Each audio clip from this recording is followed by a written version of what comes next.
So hopefully everyone can see my screen. Hello everyone again. My name is Ezman, one of the co-directors and co-chair for today's episode for the APSC-EECC Core Cardiology Review Series.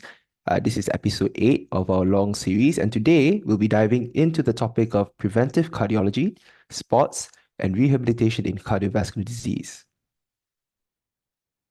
So a bit of introduction about our series, if you don't know already. The Asia Pacific Society of Cardiology, in collaboration with the European Examination in Core Cardiology, presents the Core Cardiology Review Series, a webinar series designed to provide comprehensive updates on various core cardiology topics. It also serves as a good preparatory course for cardiologists in the Asia Pacific region planning to embark on the EECC examination. So again, my name is Ezman, one of the course co-directors alongside my three other co-directors as well. And today, aside from myself as co-chair, I've also got Dr. Yeo Tee Joo, Senior Consultant Cardiologist from the National University Heart Centre of Singapore, who'll be joining us. And we have two wonderful speakers today, Dr. James Cai, an Associate Consultant Cardiologist from the National Heart Centre of Singapore, and also Dr. Wei-Ting Chang, a Consultant Cardiologist from Mei Medical Centre, Taiwan. Bit of a disclaimer and housekeeping announcement. The content of this webinar is copyrighted by the APSC. The views and opinions expressed are those of the faculty members and do not necessarily represent those of the APSC. This webinar is live streamed via APSC Facebook and YouTube pages. CIME points will be submitted for those who are connected throughout the whole duration of this series or this episode, and you will receive your certificate of attendance upon completing a survey sent via email post-webinar. Feel free to interact with us throughout this episode via the Q&A button. We will attend to all questions as much as we can. So, a bit of an announcement about our upcoming webinar. We have a webinar on the 25th of April, 2024, under the APSC Emerging Leaders Teaching Moments in Heart Failure. This will be episode 3 of the series, and we'll be talking about mastering HFpEF from clinical to treatment. So, without further ado, let's get started. I'll introduce our first speaker, Dr. James Cai, Associate Consultant Cardiologist. James is a good friend of mine, and he has a very deep interest in echocardiography as well as nuclear cardiology, as well as preventive cardiology. So no better person to talk about today's topic, titled Reversing an Unsavoury Concoction, Prevention of Common Cardiovascular Risk Factors. James? Thanks, Ezman. This is a very kind introduction. So happy to share with everybody about this reversing an unsavory concoction, prevention of common cardiovascular risk factors or cardiovascular disease. We have no disclosures. So we'll start off with this outline of my talk. I'll be introducing the cardiovascular risk factors as well as risk factor risk classification. And I'll also be talking about interventions at an individual level, as well as the target levels for these risk factors and evidence. So the main guideline that I'll be basing this talk on would be the 2021 ESC guidelines on cardiovascular disease. However, this is not the only reference that we should be looking at. Beyond that, we should actually be looking at across at the American 2019 guidelines, the lipid guidelines 1 year before that, as well as the ESC lipid and hypertension guidelines. When we talk about prevention, we talk about cardiovascular risk factors, and we generally divide them into modifiable as well as non-modifiable risk factors. So I think we are very familiar with this. We'll move on to the central illustration of the guideline. So this guideline actually divides the groups of patients that we see into 4 different groups. Okay, the first group would be that of healthy patients. The second group would be that of established ASCVD. And the third and fourth would be patients with specific risk conditions such as diabetes, CKD, as well as familial vitiligo. And central to actually seeing a patient in clinic and deciding how do we prevent cardiovascular disease in these patients is actually to look at the cardiovascular risk that each patient has. At the same time, this guideline also kind of mentions risk modifiers. So beyond our traditional risk factors, things such as psychosocial stress, anxiety is important. And this actually leads to us giving our patients personalized treatment decisions. And with this individualized treatment goals, there's interaction with population level interventions. And overall, we aim to actually reduce CV burden in our patients as well as in our societies, systems that we work in. So I'll start off with the categories as well as looking at actually how we approach patients when we see them in clinic. They actually advise on this stepwise approach to primary prevention in our patients. And actually central to seeing any patient, especially healthy patients with no prior event, will be to assess their 10-year CVD risk. And in this guideline, in the European setting, they actually use a score 2 calculator, and in older patients more than 70 years old, the score 2 OP, older persons. The variables used in the calculator is stated there: age, gender, blood pressure, lipids, smoking status, and they also use the different regions in which patients come from to calculate what's the 10-year CVD risk. This slide describes how this score was actually created. It's very extensive, done 600,000 individuals and validated in more than 1 million patients. And they divide Europe into 4 different risk categories. So high risk, very high risk, moderate risk, and low risk. And each of these regions actually get this kind of like risk score.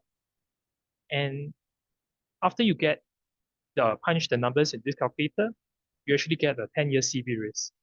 And the first thing that I'd like to emphasize on is the importance of age when you're seeing healthy patients, because even you have the same 10-year CV risk, it actually puts you into different risk categories depending on what age you are. For example, if you are 7.5%, but you are 40 years old, it actually puts you at very high cardiovascular risk as compared to 7.5% in a 70-year-old, which puts you at low to moderate cardiovascular risk. So once you put the patient into a risk category, you will understand what's the eventual treatment target for this patient.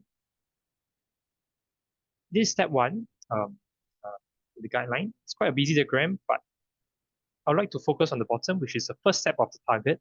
So for all patients, you can see that they give very modest targets for all patients in healthy without any previous event or comorbidity. The first target is actually to target a simple blood pressure of less than systolic 140 and LDL of less than 2.6 millimoles. In elderly patients, this actually receives a class 2B recommendation because we should consider the problems of frailty and polypharmacy. We also should take into account risk modifiers, so things like stress, psychosocial factors, ethnicity, as well as CT calcium score, which I find to be quite useful, can be used to adjust up risk or down risk these patients. So I mentioned that the guidelines recommend a stepwise approach to CV risk factor control. So after the first step of attaining the very modest risk targets, the step 2 in less than 70-year-old would to be actually achieve a systolic BP pressure of less than 130 for all patients, class 1, as well as an LDL target in high risk populations less than 1.8 and very high risk less than 1.4 millimoles. The reason why they advise this stepwise approach is because it actually reflects clinical routine practice, where we see patients, every 3, 6, or 6 months, and we actually advise them to hit first target first, and then further intensify the therapy, convince them to take more medications, so as to hit the eventual target that would be useful for them. In more than 70 years old, they also mentioned that recommended statins and other important medicines should still be given to them. However, statin therapy has not been, they were not included in the trials for statin trials. So it's a class 2B for targeting high LDL targets in this population, awaiting results from the study trial. As for blood pressure, they also have a softer target of a systolic blood pressure that's 140, and only if they can tolerate it, we can target a lower blood pressure target.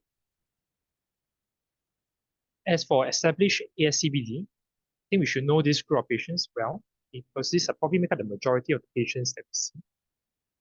So the first step for these patients would be to advise them to stop smoking, lifestyle recommendations, and achieve kind of modest goals in this group of patients of systolic BP less than 140 and LDL less than 1.8, together with antithrombotic therapy. And the eventual target for these patients with previous CAD, stroke, PAD, would be to achieve a systolic blood pressure of less than 130 and LDL less than 1.8. I think this is probably the most important thing you can take away from this lecture. Secondary prevention for this group of patients. He also mentioned a class 2B for adding adjunct therapy, such as additional prolonged APT, anti-inflammatory therapy, or perhaps even low-dose anticoagulation for these patients. So what's the definition for patients with established ASCVD? I put it down there. It is basically put in this table. As for lipid target, I'll go through line by line because I think it's quite important. We should aim for LDL less than 1.4, starting with statin. And if high-dose statin doesn't achieve this LDL target, we can add ezetimibe to it. In the trial, relevant trials, actually, I will put them on the right, the COVID trial. Actually adds evidence to this. And if they are still unable to hit the target despite maximum tolerated statin and ezetimibe, adding PCSK9 inhibitor is recommended, receiving a class 1. There's also consideration for even lower target. So in the ESC 2019 guidelines, aiming for a very low level of less than 1.0 is given a class 2B recommendation, coming at the back of evidence of that there's still relative risk reduction even at very low LDL levels. So for patients with recurrent ECS within 2 years, very high risk patients, patients we do not want to see come back, aiming for even beyond 1.4 can be considered. The third group that the guidelines recommend would be patients with diabetes. The target for HbA1c in this group of patients is HbA1c less than 7%, which you should be familiar with. And even in the 2019 guideline, they already have this class 1 consideration for the use of SGLT2 and GLP-1 inhibitors in this group of patients with ASCVD, diabetics with ASCVD. So this is just a bit of zoom in. With ASCVD, patients diabetics, the guidelines recommend a systolic blood pressure less than 130 and an LDL target of less than 1.4 and consideration of SGLT2 and GLP-1 inhibitor. However, I'd like to add that actually ESC has published an updated 2023 guideline for treatment of cardiovascular disease for patients with diabetes. And I'd like to actually share with you something new compared to the primary prevention guidelines in 2019, is that they do have a SCORE2 diabetes tool used to assess risk for patients with diabetes without ASCVD. So you can use this to actually risk stratify the patients and then follow the recommendations for blood pressure, lipid targets accordingly. At the same time, regardless of HbA1c target or concomitant glucose lowering medication, it's actually recommended for patients with diabetes and ASCVD to actually receive GLP-1 inhibitor as well as SGLT2 class 1 before they get metformin. So this is something that is new, and it just shows the importance and upcoming role of these two classes of drugs in the treatment of patients with diabetes.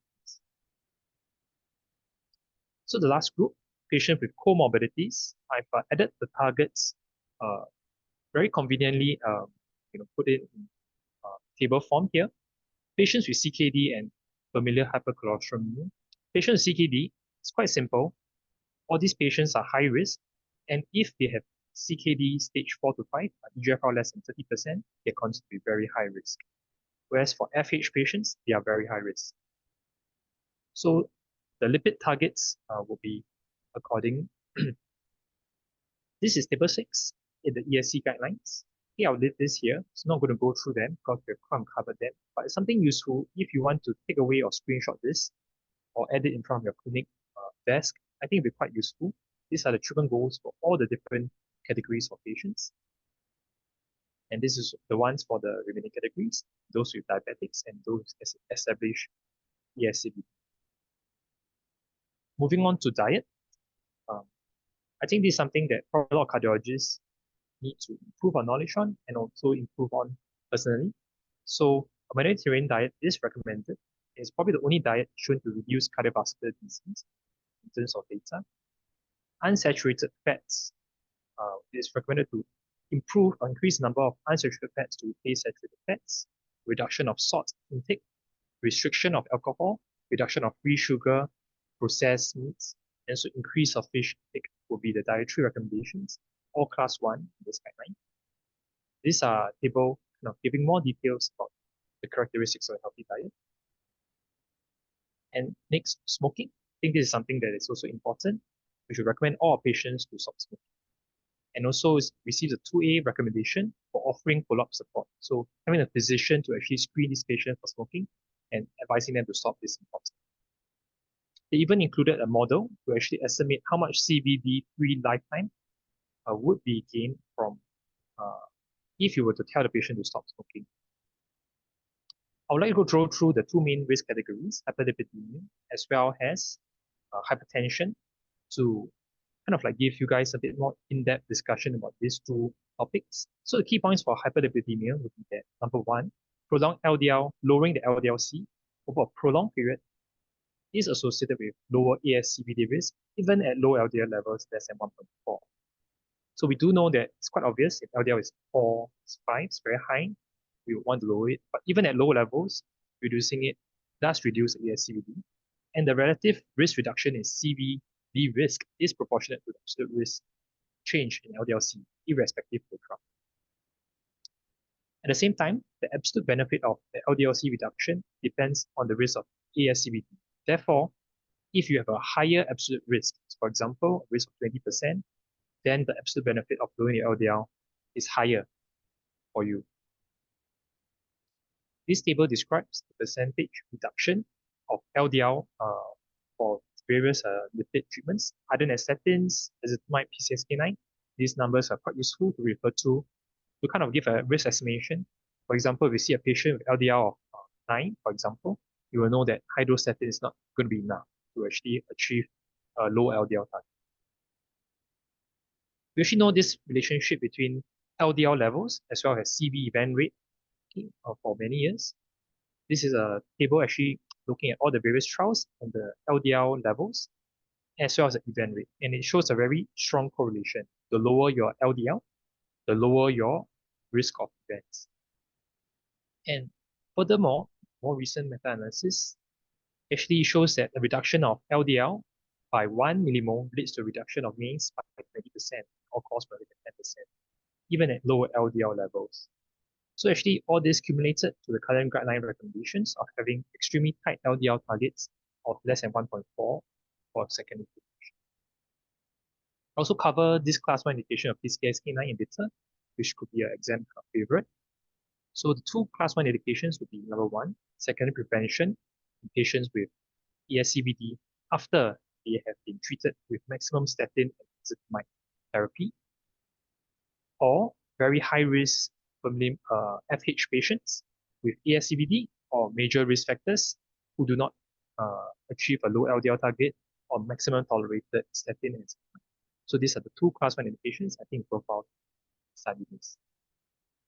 As well as class 3 recommendation for statins, pregnancy is contraindicated. For hyper-TG as well, receives statin also should be the first line therapy for these patients, even if they have hyper-TG, and you can add adjuncts like fenofibrate later if the TG is still not well. So moving on to blood pressure, this gives us a classification of blood pressure recommended by ESC. I will not be covering the American guidelines. So the ESC gives you the cutoffs here. Normal would be anything less than 130. High normal is 130 and above. Tension or the 140 over 90.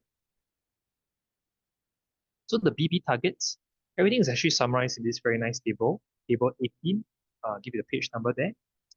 All the BP targets at the various groups of patients, types of patients, as well as the various age groups summarized here. You can see that the number is actually the same for most groups. The BP target of less than 130 is recommended for nearly everybody, except for the CKD group, as well as the elderly patients more than 70 years old.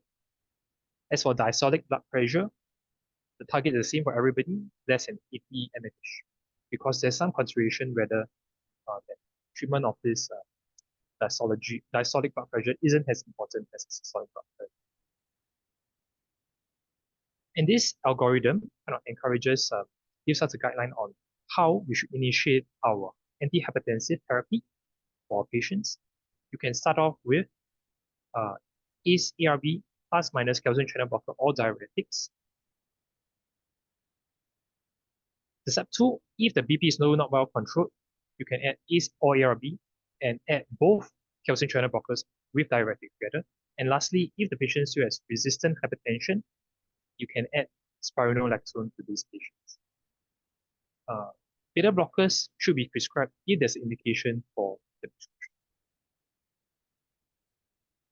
So this papers actually kind of like put in prose what the diagram previously said, so I won't elaborate further. There's also kind of like quite good advice on the measurement of blood pressure, on how to get accurate blood pressure readings. The SPRINT trial is a trial that I think that we should read up about. It's quite useful and actually leads to adds to the evidence that having a tight BP control actually leads to better outcomes for patients. And in 2021, there was this meta-analysis, BPL-TPC, that actually give very good evidence that when you lower the systolic blood pressure by 5 mmHg, it reduces the risk of MACE by 10% at every blood pressure level, whether you have CVD risk or no CV disease.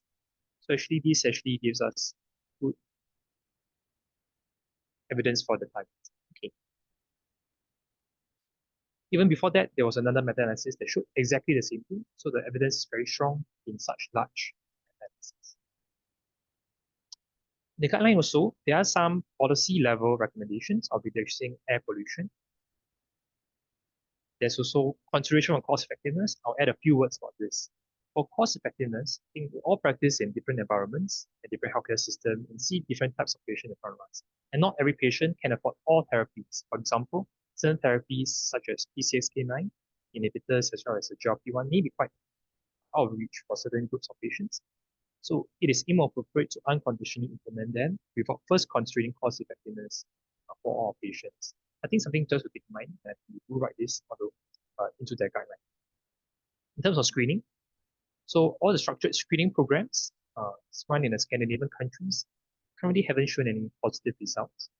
And there are some potential risks for false positive results, increased cost to patient system, so currently not recommended for primary care. So in summary, central to the idea of prevention would be estimation of the cardiovascular risk on a patient, having individualized targets based on their cardiovascular risk and risk analysis. And in elderly patients, different considerations will apply. Having a stepwise approach to management, so you can aim for modest targets at the start and proceed on to high targets. Knowing the evidence well about what targets are we applying to our patients is important. And also, lastly, I'd like to ask everybody to refer to any local guidelines. Okay, so I'll move on quickly to the first question of our practice question. So a 59-year-old attended cardiology clinic for management of hypertension. Repeated measurements of blood pressure shows values of 160 despite lifestyle intervention. And he was really taking 3 high blood pressure medicines, amlodipine, hydrochlorothiazide, and lisartide. So what is the most appropriate additional medications?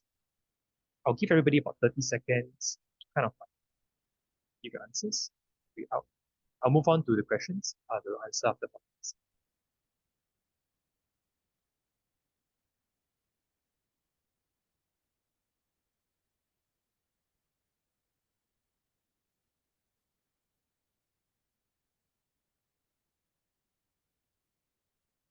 Okay. I think most of us will get it right. So the answer is E, spironolactone. So the patient's really on triple therapy, and because of resistant hypertension, adding on MRA will be recommended. Actually, it comes quite strongly from this pathway 2 trial. I think spironolactone is important because of MRA, the significance of MRAs in this category of patients. This is references for the guideline recommendations for this. So actually, I'm done with my part of my talk. Thank you very much. Open to any questions. Thank you very much, James, for the very comprehensive talk, taking into account the 111 pages of the ESC preventive guidelines. So just a reminder to all attendees of today's session that you can feel free to input any questions into the Q&A box so that we can read out the questions from them. If nobody has, while waiting for the questions, maybe I have a question for you, James. So the ESC Preventive Cardiology Guidelines focuses a lot on risk stratification. And obviously, you spend quite a number of slides talking about the SCORE 2 criteria for risk stratification. So, it is very heavily slanted to the geographical region in Europe.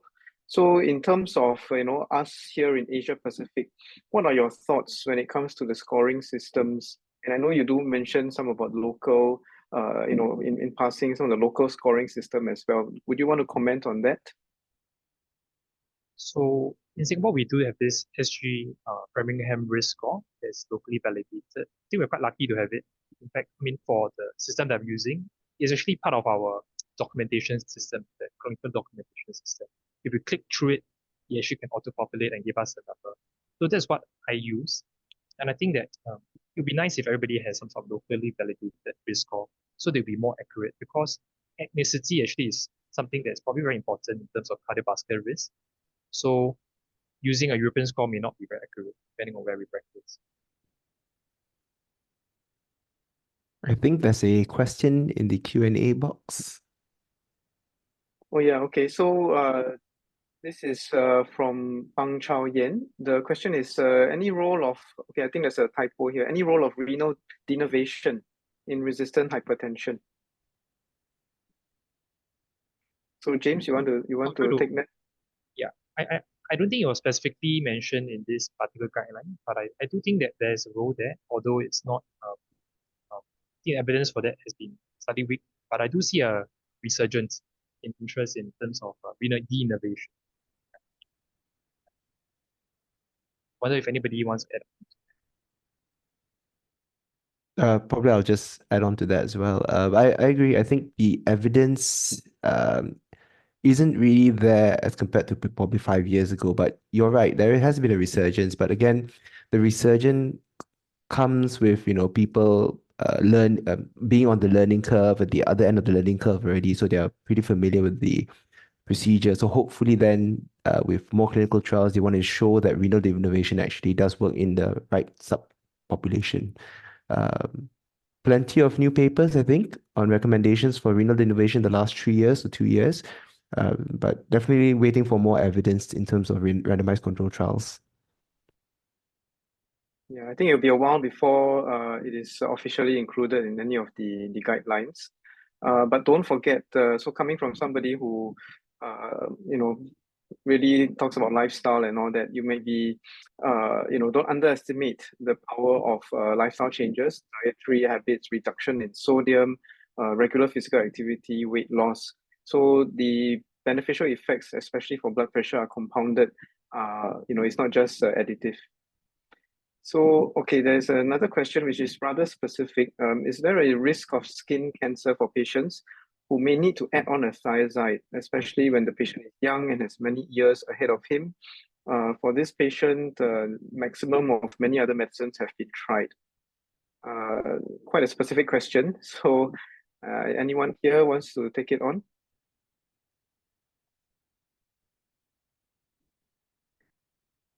I think maybe, yeah, sorry, James, go ahead. I do know that there's the risk. Actually, we're supposed to counsel them if I'm not wrong.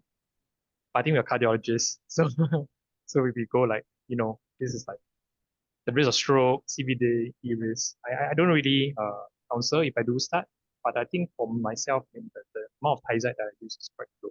Yeah. So. Yeah, I think also to talk about this, maybe not specifically to the thiazide diuretics, but a very deep dive into the patient's compliance, lifestyle habits, things like that has to, and also the type of monitoring for the blood pressure, whether there's home blood pressure monitoring, is the machine working well, is there BP discrepancy between the arms, for instance. So all these need to be really teased out before thinking about adding on further medications as well. Maybe we'll skip on to the next question. Do you think there's a role in the use of ABPI measurement and ankle brachial pressure index as part of assessing our patient's CVD risk?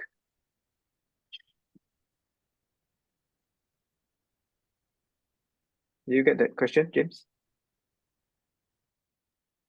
Yeah, I think that, I mean, definitely if you are screening for PVD or you do diagnose PVD eventually, definitely they will be adding on, ASCVD is one. But I'm not sure whether the reading itself, just adds on to a score.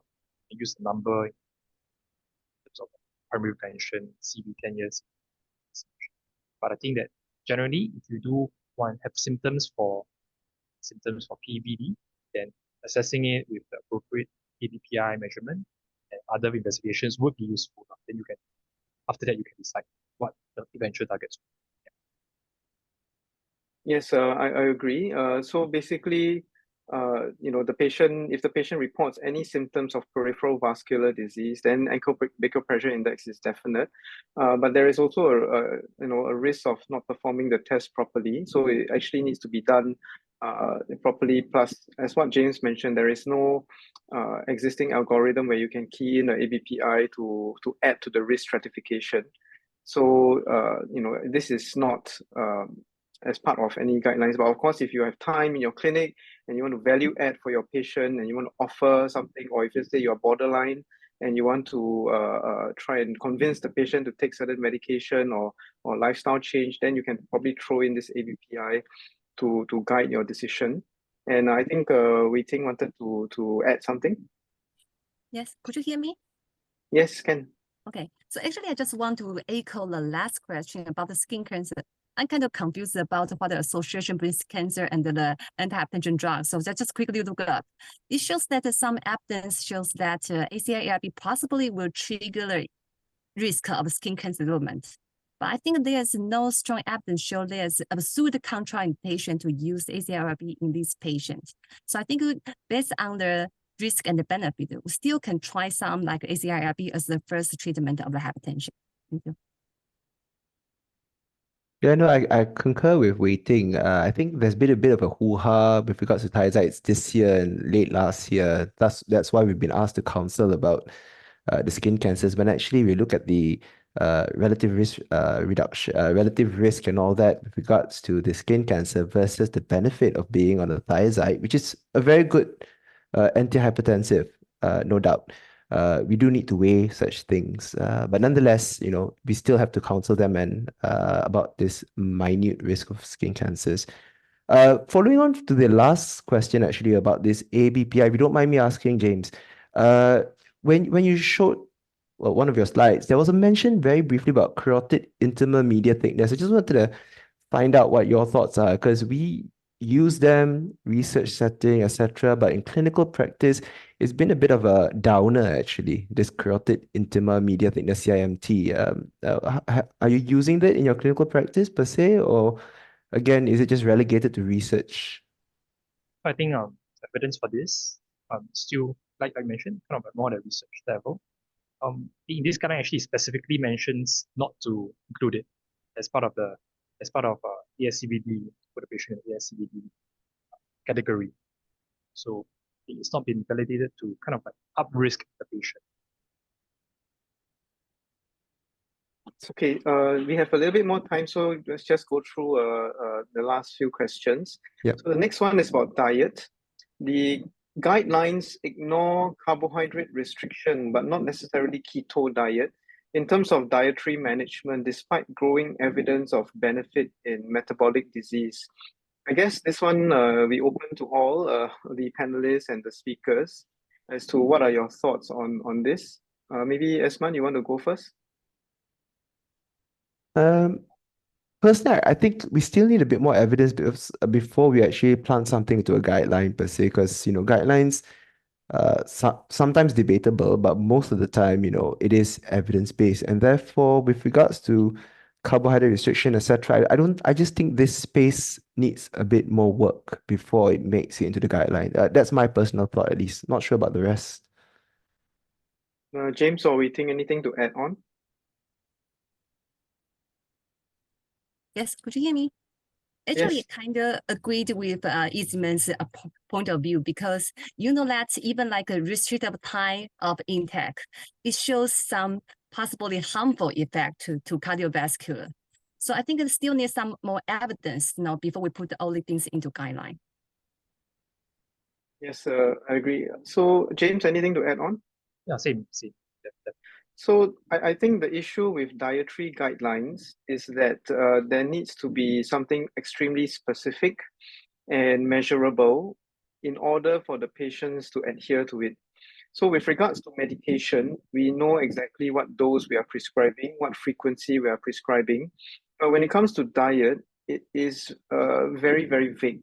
So even if you go down to number of grams of carbohydrates, how much sort of equivalent of the food is that, if a patient takes mostly rice or mixture of rice, bread, noodles, or other kinds of carbohydrates plus simple and complex carbohydrates, then it gets extremely complicated. So I think existing recommendations are basically more general. And if you look at the ESC preventive guidelines, it focuses more on things that are measurable, like 2 to 3 servings of fruits and vegetables a day, reducing red meat, salt. Again, they said less than 5 grams, but it's slightly easier to adhere to than carbohydrates. And I think one thing that has not been mentioned but has come up quite often is the ultra processed foods nowadays. So I think it is also important to counsel our patients to minimize ultra processed foods, like those with a lot of preservatives, additives, hydrogenated fats, and things like that.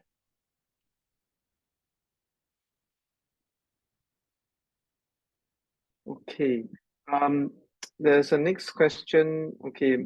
There's a mention about new drug for lowering blood pressure in phase 2 cardiac study, like lorundrostat or zilebesiran. So I think in the interest of this topic, this forum, it may not be so appropriate given that this one is mostly the EECC kind of educational format. For the newer drugs, we probably have to sit tight and wait for the results.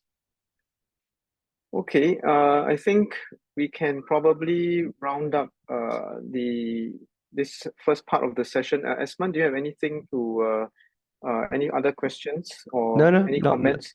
No, not from my side. I think beautifully done by James. Thanks, James.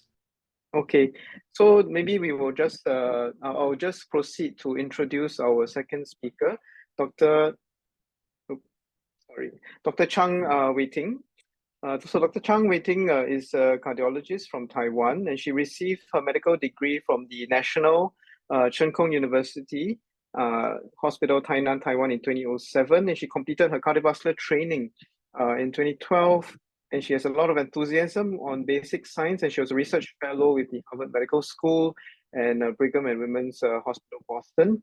In Taiwan, she's very focused on research of translational medicine, echocardiography, cardio-oncology, as well as pulmonary hypertension, and has authored more than 90 articles.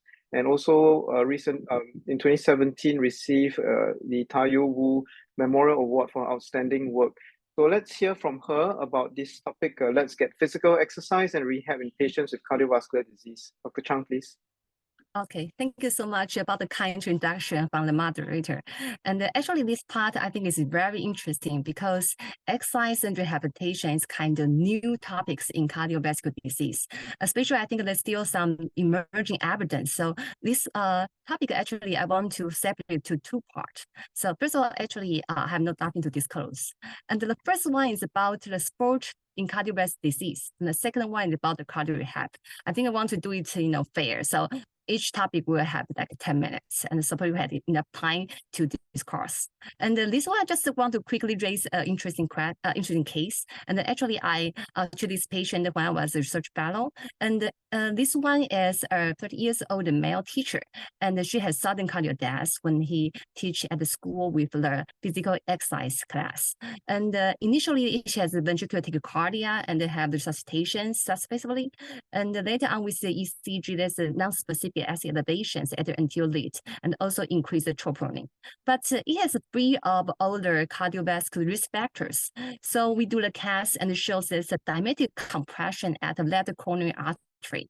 And also the CT shows that significant, there's an abnormal origin of the left coronary artery. It just go between the primary artery and also the aorta. So the diametric compression of the external, and it shows that ischemia of the heart. So that's why he have this kind of episode.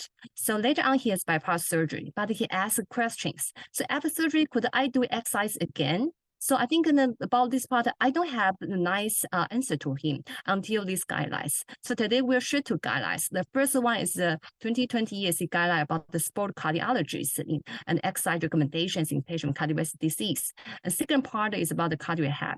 Interestingly, I found that in different countries like in Malaysia, Taiwan, Singapore, actually address the attention to all these two projects. So I think today we will have first one we talk about what if the patient is healthy, and so usually we use the term like 3 like you do exercise 3 times a day and 3 times a week, and also like every time it's more than 30 minutes, and to do the heart rate increase above the 130. This is what we do that in Taiwan.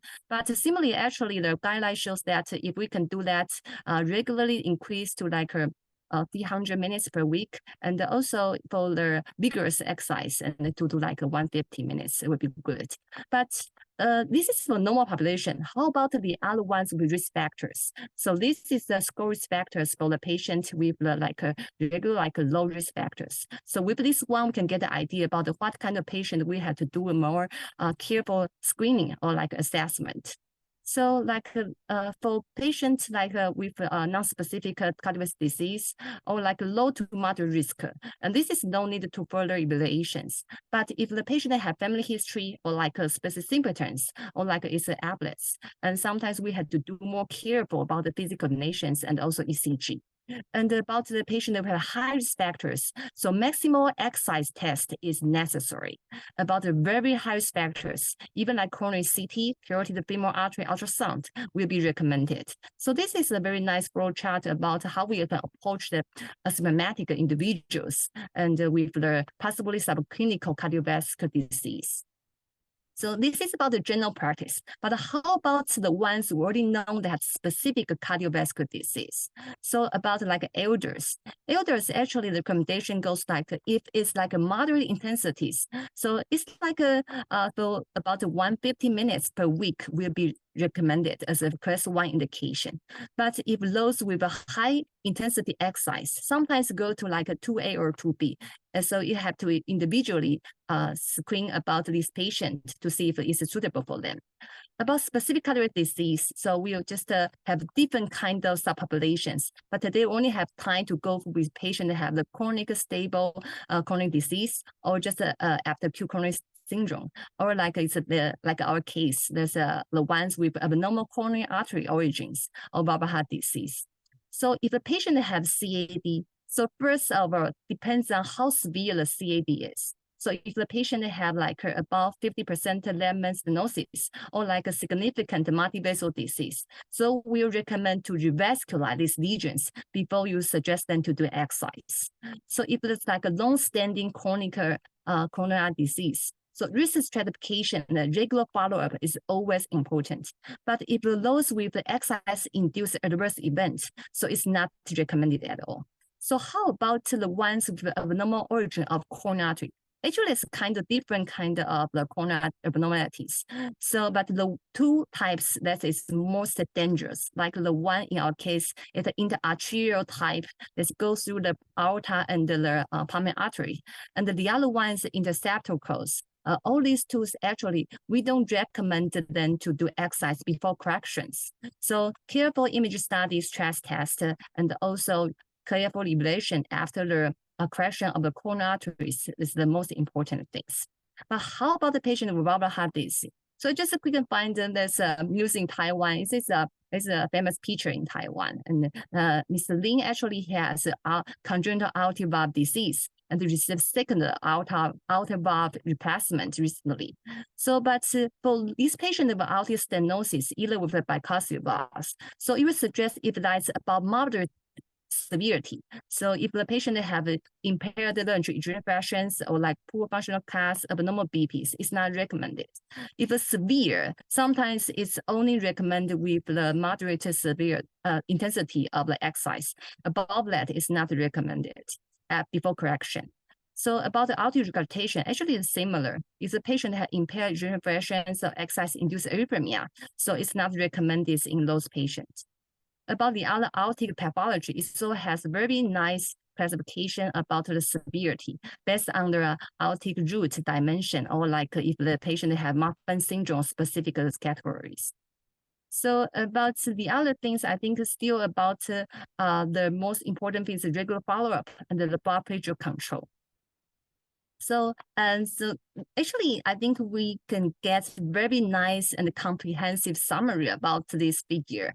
So it shows up about the first part summary. That's if the ones with cardiovascular disease, moderate physical activity, it generally will be okay, but careful risk stratification and close monitoring is very important. So decision-making is always the things that we want to discuss with our patient, and also record and in the discussion, the exercise plan is recommended. So we finished the first part, and actually we'll move to the second part. So this one is about the cardio rehabilitation. So I think everybody will be very familiar about the 4 pillars in patient with heart failure, with the ARNI, the beta blocker, the MRI, and the SGLT2 inhibitors. And all these, especially combined of these, can increase the patient's survival. But sometimes we forgot the 5th pillar, which is cardio rehabilitation. Because we know that even we have a large population of patients who have a cardiovascular disease, but this is only about 1 to 50% of these patients receive nice cardio rehabilitation. Especially nowadays, actually have a very nice digital support. So actually the patient, even they can get a very nice education, and later on they can do the cardio rehab at home. So I think supposedly the prevalence will be more increased. So cardio rehabilitation is not only doing the regular exercise, actually help it out, just like the questions from the audience. I think it's very important. Also reduce the stress and the optimal medical therapy and stop smoking. I think this is also another important issues. So we got a lot of evidence, actually kind of surprised to do the research of this, because in different populations, like a patient who have coronary disease, heart failure, atrial fibrillation, congenital heart disease, even put on the device of our heart surgeries. And all these have evidence show that cardio rehabilitation actually can either reduce the rehospitalization, or it can increase the survival, or even like life qualities for these patients. So we can see that it can lower the chance to patient to do the secondary heart attack and or like need the cardiac surgery, also reduce the overall risk and even like the angina symptoms. So I think it will be very nice, but what's the mechanism of it?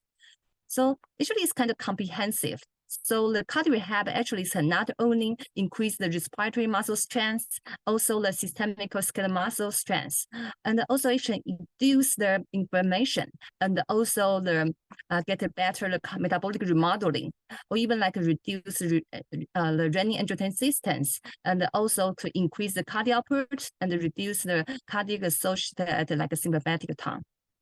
So I think through all these possible mechanisms, actually, we can get a nice result of this.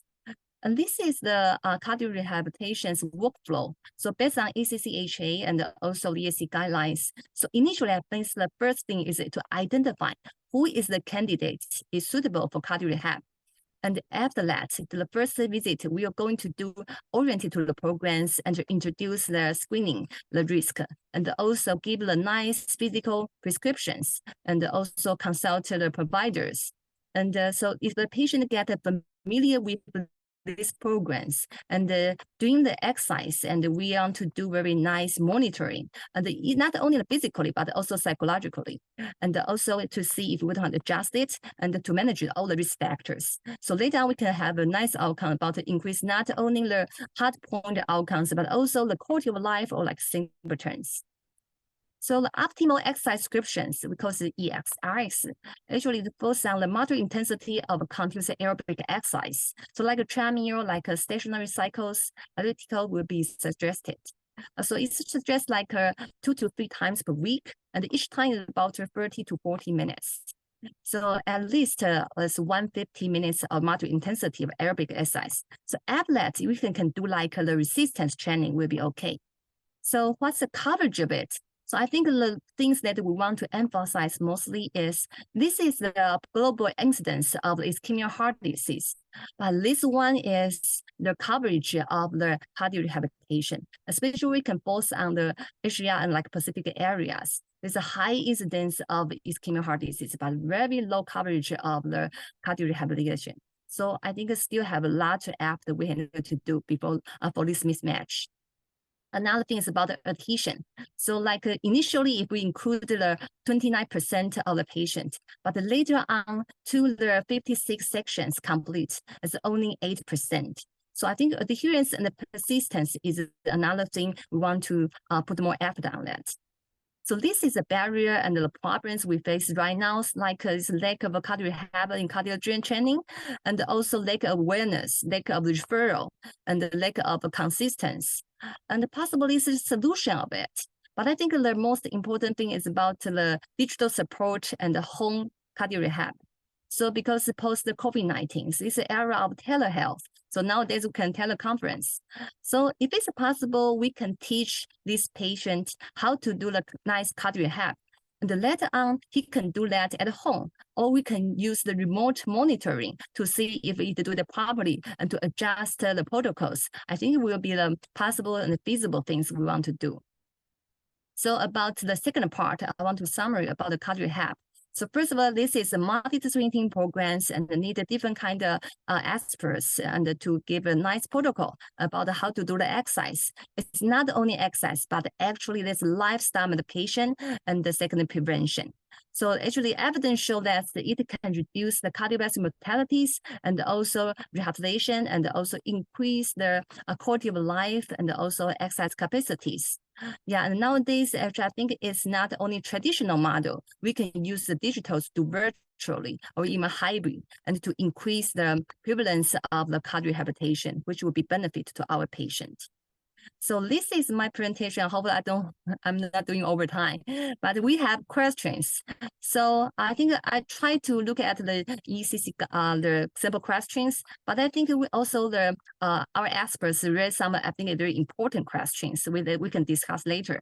Like what's the correct approach for the prescription exercise in the elder patients?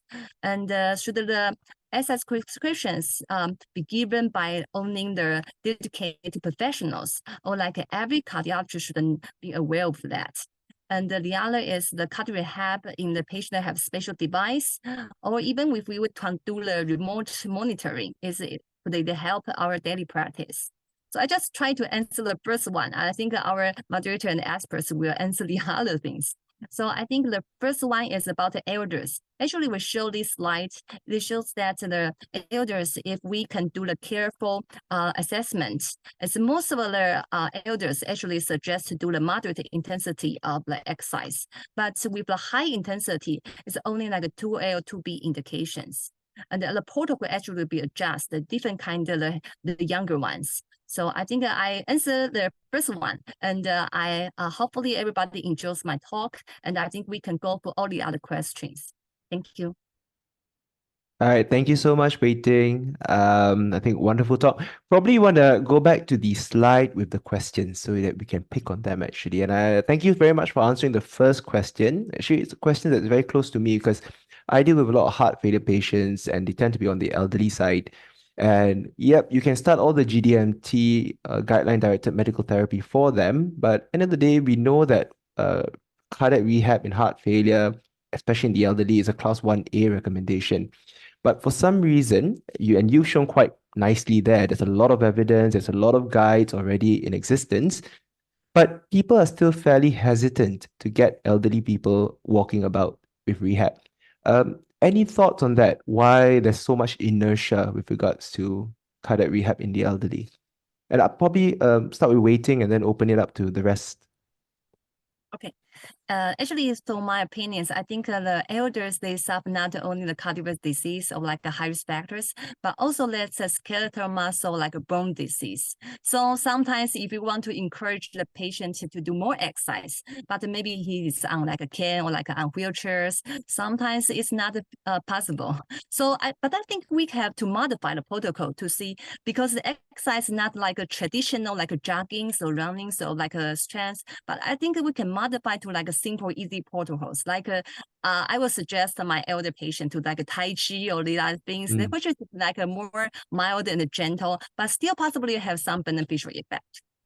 Yeah, I think nail on the head, because I guess at the end of the day, it's about being pragmatic with your approach, because there's exercise prescription.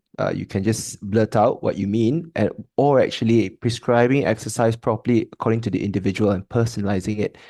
Tee Joo, any thoughts on that? Yourself being a cardiac rehab physician, one of the best, really. Yes, so this is very close to my heart as well.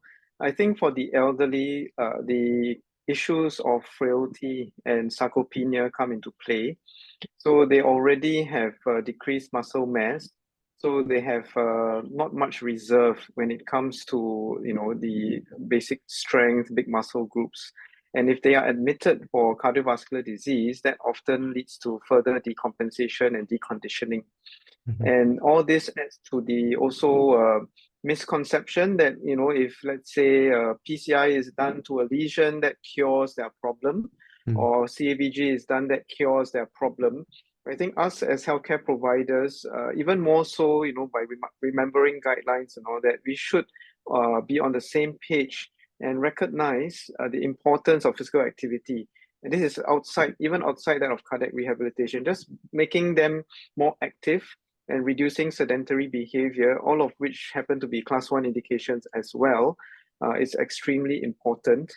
And, Wei-Ting mentioned that there's a mismatch between the need for cardiac rehab and the availability of cardiac rehab. Unfortunately, this is true. So as healthcare providers, when we prescribe exercise, I think we need to be mindful of that and ensure that what we tell them is something that they can actually do even at home. Let's say they don't have access to cardiac rehabilitation. So simple things such as step counts. I think most people should be aware of step counts, and then you can give them small targets to hit and then progressively increase. And you balance that with also some strength-based training. Now, there are a lot of resources out there that have, for example, YouTube videos that have some demonstrations that the elderly can watch. And there are also a lot of community initiatives. I'm sure not only Singapore, but many of the Asia Pacific countries, they do have community services where, elderly can join, like Tai Chi, for instance. All these things have to be encouraged, in order to sort of reduce the frailty and reduce the sarcopenia for the elderly patients. But they definitely need to stay active. Great. Just sort of a follow-up from that. So what we've done, sharing a bit of our experience in Malaysia, is that this May, for the National Heart Association of Malaysia's conference or congress, we'll be introducing the first consensus paper with regards to rehab in heart failure patients and the frail. Of course, paper is paper. Putting it to practice is a different matter. But I really want to know your thoughts from every individual here, from Singapore, from Taiwan, whether having a dedicated consensus document would actually matter and would make a difference to how clinicians practice. Probably start with Wei-Ting. Oh, I think you're muted, Wei-Ting. Right. Okay. So I should kind of agree with other comments, and but I'm not sure, should we discuss the questions that we prepared or the questions from the audience? Oh, no, I think we've got quite a bit of time, so don't worry. I wouldn't worry about it too much. Tee Joo, your thoughts about a dedicated consensus document per se? Yeah, so consensus documents are very important because they condense evidence, which is very important, and also they act as an impetus for people to act.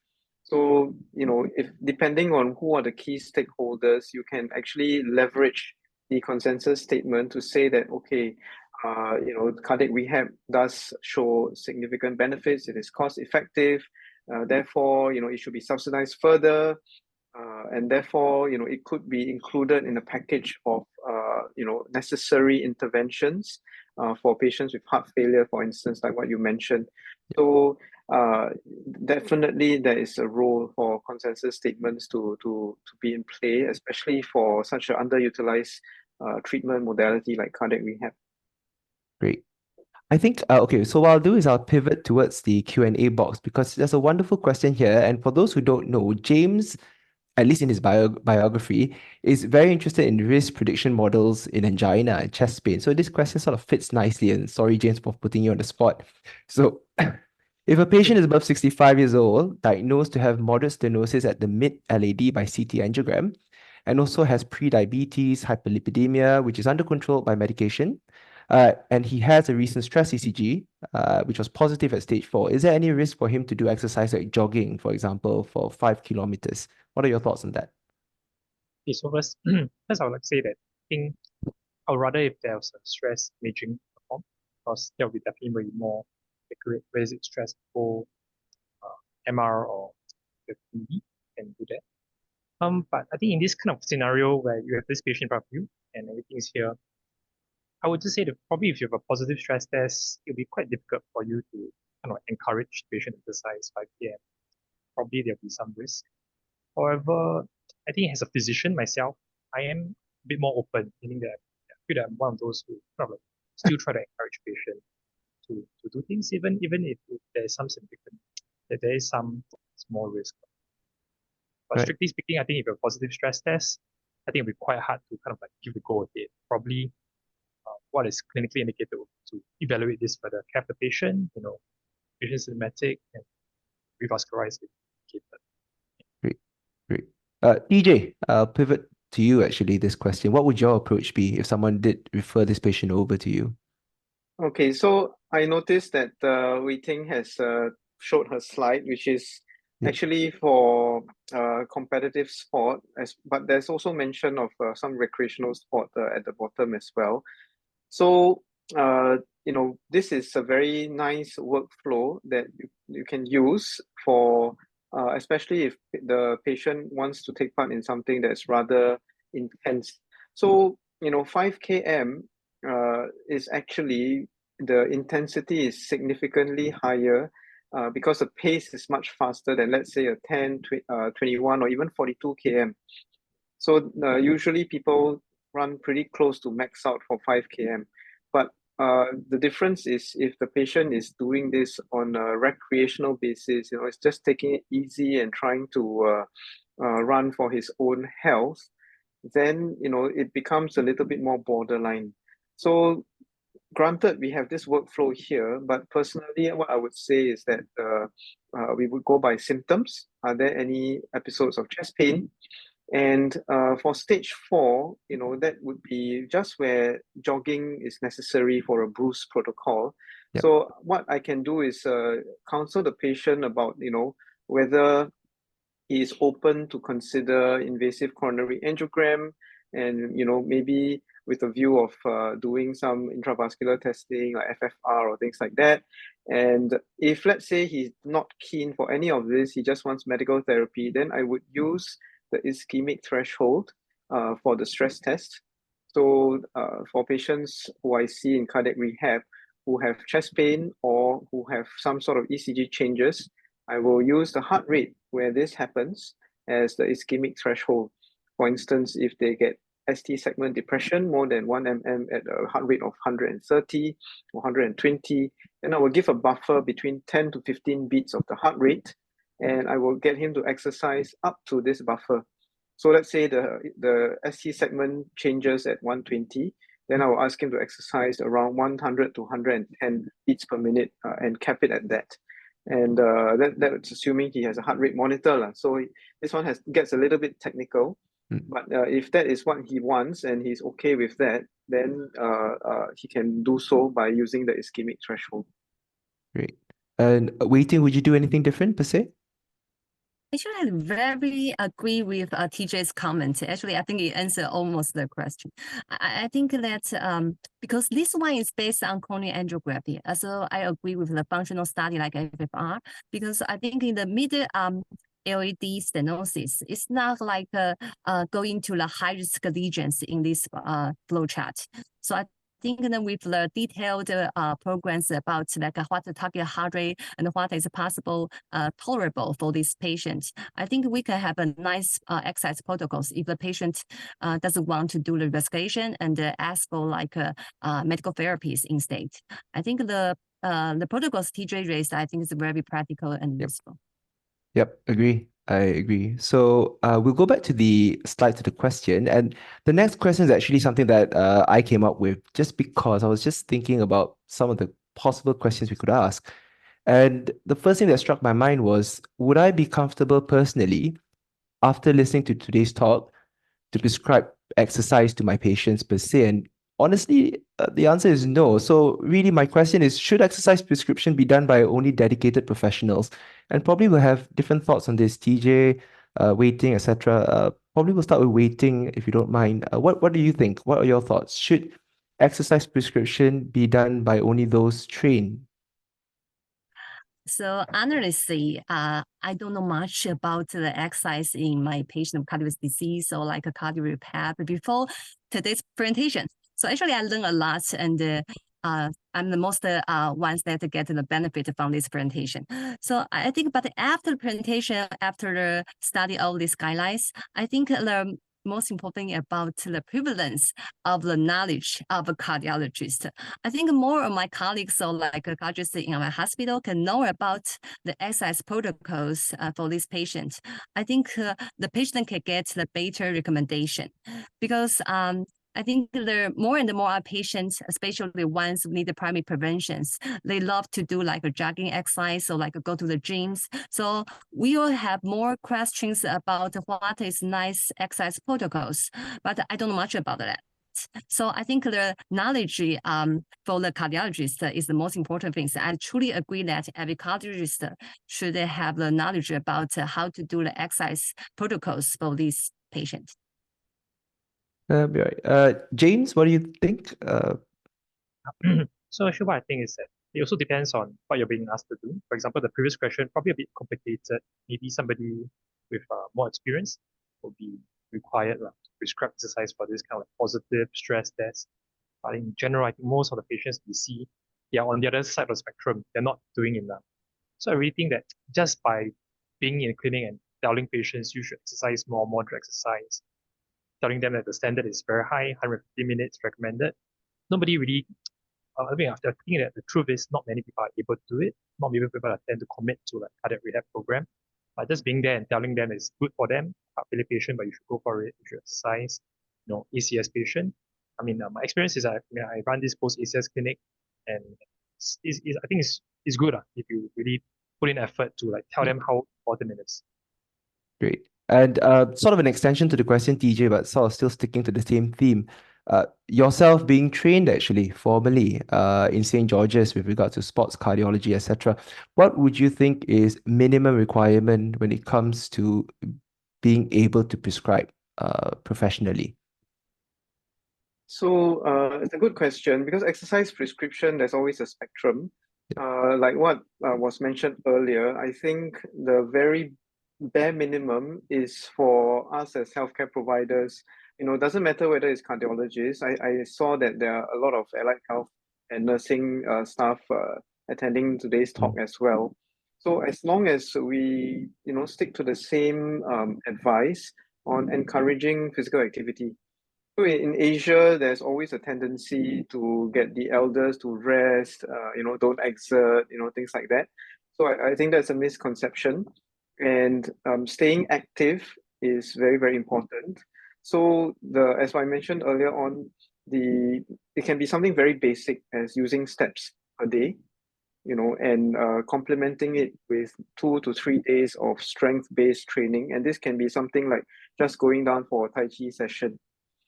In Singapore, my personal practice is that we have curated some videos from our health promotion board that specifically target strength-based balance and flexibility exercises that we share. This is all free on YouTube.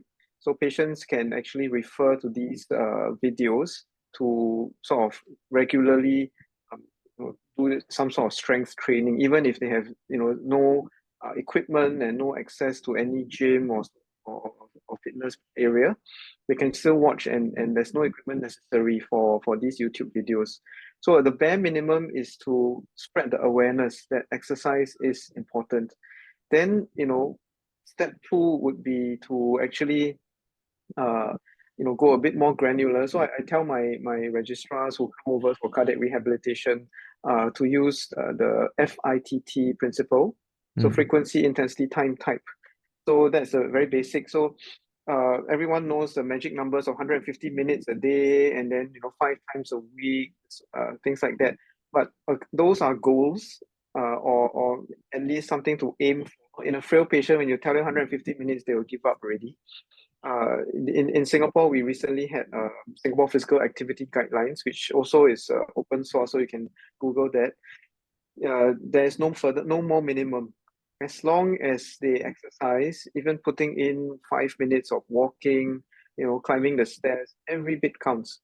So, the timing, you can add on all these little few minutes here and there throughout the day to add on to the total time that you exercise. And then frequency, you can start off, for the frail patients, just 1 or 2 days a week, and then build up to more. After every few weeks, you revisit and maybe increase for those patients.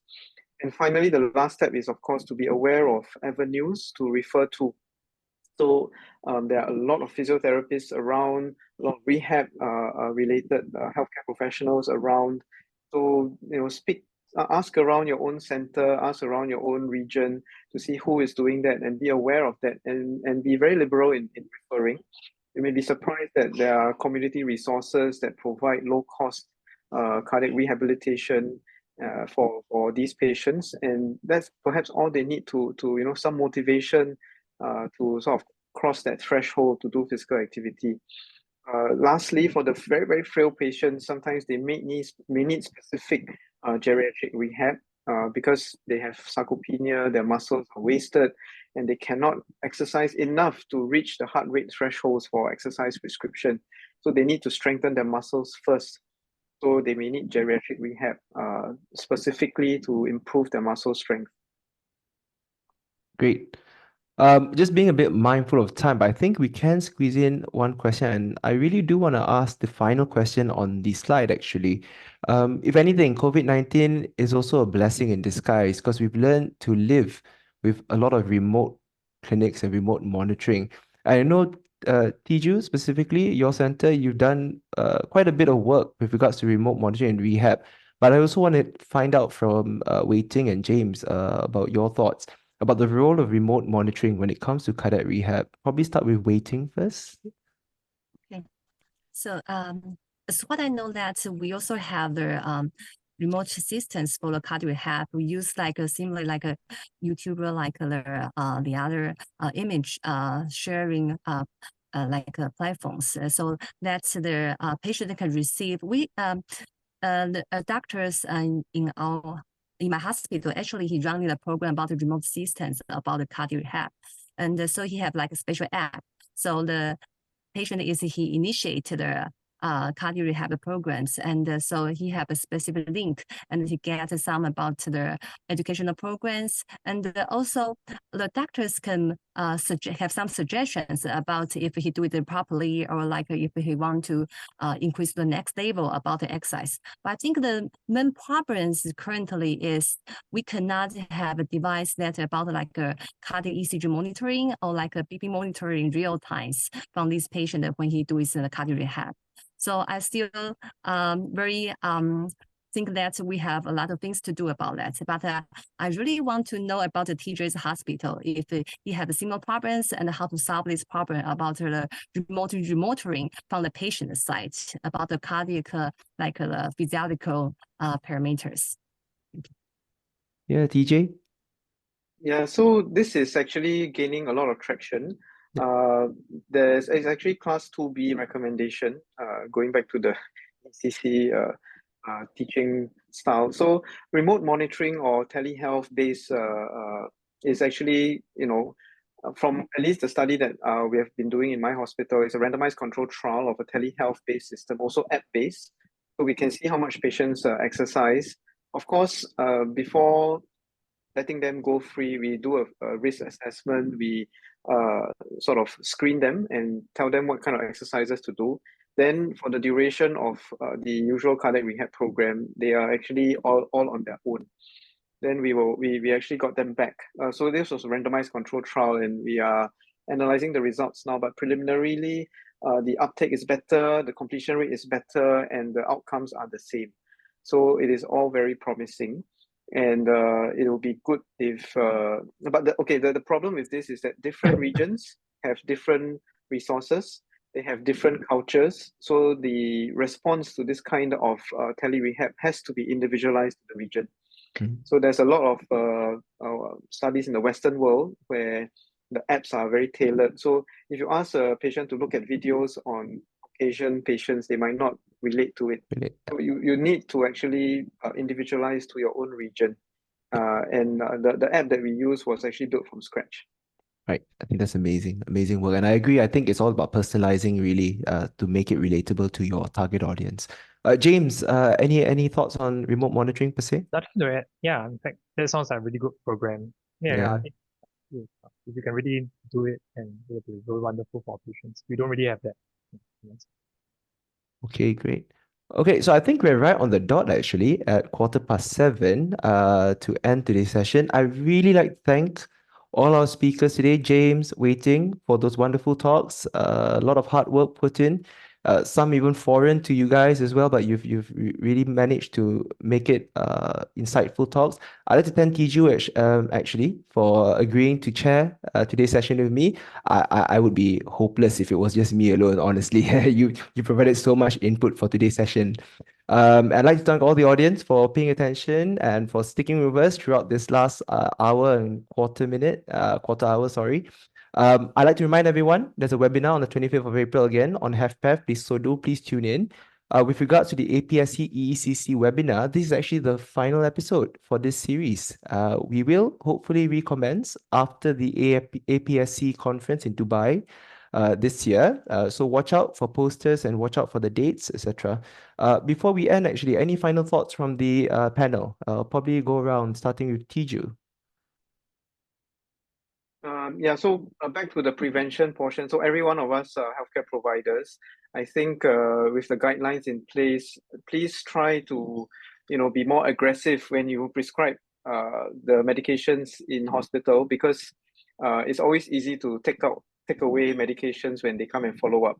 Whereas if you don't titrate first, you want to add on subsequently in the outpatient setting, that would be very, very difficult. So take the opportunity to just up titrate everything in the hospital. So this is something practical, but taking into consideration the guidelines. I think valuable point there. Wei-Ting, any last thoughts? Yeah, actually, I learned a lot today, especially like we are not only do interventions like prescribe medications, but we also can do some effort on this like cardio rehab and exercise. So hopefully, I think all the audience learned a lot like me today. Great. And James, final thoughts from your side? Well, everybody learns a lot, and I do echo thoughts about encouraging patients exercise more, as well as the importance of medical therapy. Prevention of disease is definitely much better. We'd rather not see these patients in the hospital, rather see them well exercising. If we do actually encourage them to hit the targets and prevent disease, that'd be great for everybody. Amazing. So again, thank you very much to my panel speakers, my co-chair. Thank you very much to everyone tuning in, and I hope you guys have a pleasant week ahead. Take care.